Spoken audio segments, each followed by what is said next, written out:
आज से 50 साल पहले कुछ लोगों ने खुद को जिंदा रखने के लिए ऐसे हदें पार की जिसे सुनने के बाद आप भी सिहर उठेंगे।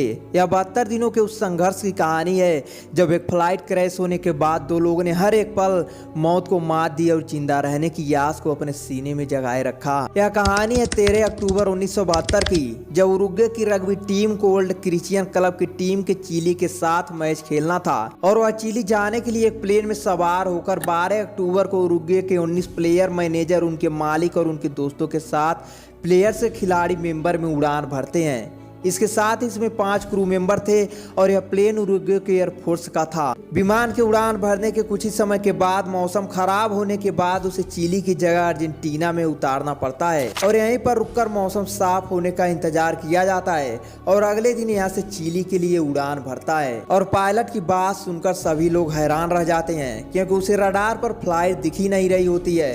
लेकिन तभी को पायलट विमान को नीचे करता है और विमान एंडीज पहाड़ी की चोटी से टकरा जाता है और इसका पिछला हिस्सा टूट जाता है और इसमें पीछे बैठे 2 क्रू मेंबर और 3 मुसाफिर उसके साथ ही नीचे गिर जाते हैं। इसमें उड़ान के दौरान 45 लोग थे और 5 के नीचे गिर जाने से वे सिर्फ 40 लोग ही बचते हैं। विमान पहाड़ी से टकराते हुए 200 मीटर तक घिसटता है और 2 भागों में टूट जाता है। इस हादसे में पायलट की मौत हो जाती है और को पायलट फंस जाता है।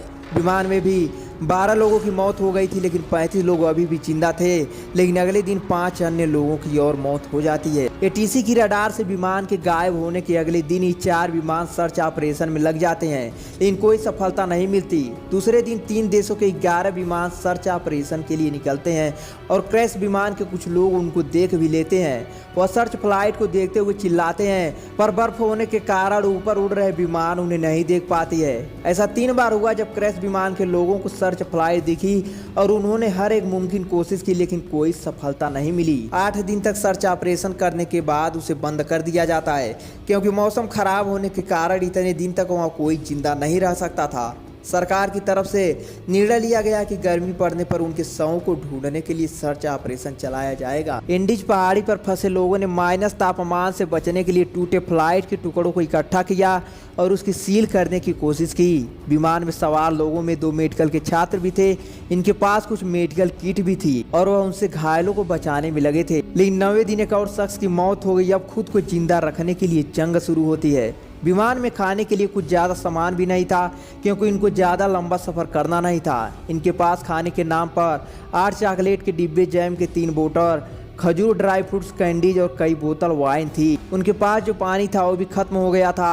अब विमान में सिर्फ 27 लोग ही जिंदा बचे थे और उनको पता नहीं था कि कैसे जिंदा रहें। विमान में जो भी सामान था उसको 27 लोगों में बराबर बराबर बांट दिया जाता है और पानी के लिए बर्फ को पिघलाया गया। लेकिन 11वें दिन किसी की नज़र विमान पे पड़े, एक रेडियो पर पड़ी और वो उसको बनाने में लग गया। रेडियो ठीक तो हुआ लेकिन उसमें सिर्फ मैसेज आ सकते थे, जा नहीं सकते थे। रेडियो ठीक करने वाले शख्स ने सुना कि सरकार ने सर्च ऑपरेशन बंद कर दिया है और बचे हुए लोगों के पास आया और कहा गुड न्यूज़ है। उसकी बात सुनकर सब लोग खुश हो गए तो उसने कहा कि हमारी मदद करने के लिए कोई नहीं आएगा और सरकार ने सर्च ऑपरेशन को भी रोक दिया है। उसकी बात सुनकर लोग गुस्सा होते हैं कि इसमें गुड न्यूज़ क्या है। वह कहता है कि इसमें गुड न्यूज़ यह है कि अब हमारी मदद करने के लिए कोई नहीं आएगा। हमें जिंदा रहने और यहाँ से निकलने के लिए खुद पर ही निर्भर रहना पड़ेगा। धीरे धीरे लोगों के पास से खाना खत्म हो गया तो लोगों ने सीट के ऊपर लेदर के कवर को खाना शुरू कर दिया।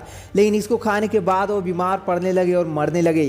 29 अक्टूबर को उसी पहाड़ी पर एक बार पीला तूफान आता है और उन्होंने खुद को बचाने के लिए जो बनाया हुआ था वह टूट जाता है। इस तूफान में 8 अन्य लोग मर जाते हैं। अब सिर्फ 19 लोग ही बचे थे और बर्फ चारों तरफ थी। यहाँ पर मरने वाले लोगों की लाश खराब नहीं हुई क्योंकि माइनस तापमान होने के कारण वह जम चुकी थी। अब इनके पास खाने की सभी चीजें पूरी तरह से खत्म हो गई थी।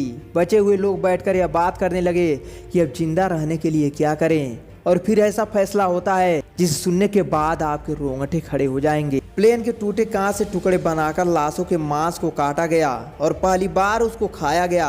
इसके बाद इनमें समझौता होता है कि जो भी मरेगा वो उसका मांस ही खाएगा। 34वें दिन एक की और मौत हो जाती है और अब 19 में से 18 बचते हैं। 37वें दिन एक और अन्य शख्स की मौत होती है और 60वें दिन भी एक और मर जाता है। जिसके बाद विमान में सवार हुए 43 लोगों में से सिर्फ 16 लोग ही बचते हैं।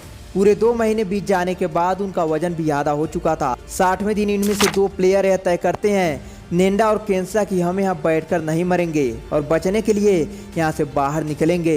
यह 11,000 फीट की ऊंचाई पर थे और समय समय पर यहाँ से निकलने की कोशिश करते हैं। एक तीसरा शख्स भी इनके साथ शामिल हो जाता है। बर्फ ज़्यादा होने के कारण हाथ पैर को गलने से बचाने के लिए फ्लाइट की सीट के कवर और दूसरे सामानों को मिलाकर ड्रेस तैयार करते हैं और लाशों के कपड़े उतार कर पहनते हैं और यहाँ से निकल जाते हैं। फैसला ये होता है कि यहाँ पश्चिम की तरफ जाएंगे और 3 दिन तक चलते हैं। 3 दिन के बाद उनके पास जो इंसानी मांस जो खाना था वो भी खत्म होने लगता है। ऐसे में तय किया गया कि तीसरा शख्स वापस लौट जाएगा। वापस जाने के लिए रास्ता काफ़ी आसान थे क्योंकि यह पहाड़ चढ़ रहे थे। ऐसे में वापस जाना आसान था और यह लोग 3 दिन के सफ़र में जहाँ पहुँचे थे, तीसरे शख्स को वहाँ से वापस लौटने में सिर्फ 1 ही घंटा लगता है। वह टीन के एक चद्दर पर बैठकर वापस आ जाता है। 10 दिनों तक चलने के बाद 21 दिसंबर को वहाँ पर हरियाली और गाय देखते हैं। दोनों लगातार चले जा रहे थे लेकिन बोलने की हालत में नहीं थे। दोनों चलते चलते नदी के किनारे तक पहुँच जाते हैं। तभी इनको दूसरी तरफ 3 लोग दिखाई देते हैं। यह दोनों पूरी जोर से चिल्लाते हैं लेकिन नदी के पानी के शोर से उनकी आवाज़ दब जाती है। तभी अचानक उन तीनों में से एक शख्स को कुछ आवाज़ होता है और वह देखता है कि वह शख्स भी कुछ बोलता है लेकिन पानी का शोर फिर आवाज़ को दबा देता है। ऐसे में वह शख्स एक पेंसिल और कागज़ को एक पत्थर के टुकड़े में बांधकर इनकी तरफ फेंकता और उसमें उनकी जानकारी पूछता है। इन्होंने उसमें लिखा कि हम उरुग्वे के वो रग्बी प्लेयर हैं जिनकी फ्लाइट क्रैश हो गई है। हमारे साथी अभी भी जिंदा हैं और मदद की आस लगाए बैठे हैं। हम दोनों उनके लिए मदद लाने के लिए आए हैं। आप हमारी बात को सही लोगों तक पहुंचा दें ताकि हमको मदद मिल सके। वह शख्स पढ़ता है और कहता है टुमारो। अब उन दोनों के लिए यह रात काफ़ी लंबी होने वाली थी और अगले दिन वहाँ की पुलिस तक यह बात पहुँचती है।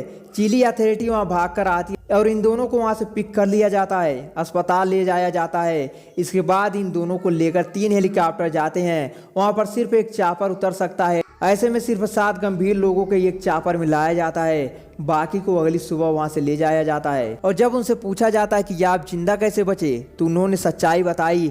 हालांकि यह पता चलने के बाद उनकी काफ़ी आलोचना हुई लेकिन फिर उन्होंने बताया कि हम सभी के बीच समझौता हुआ था कि अगर हमारी मौत हो जाए तो आप हमें खा सकते हैं।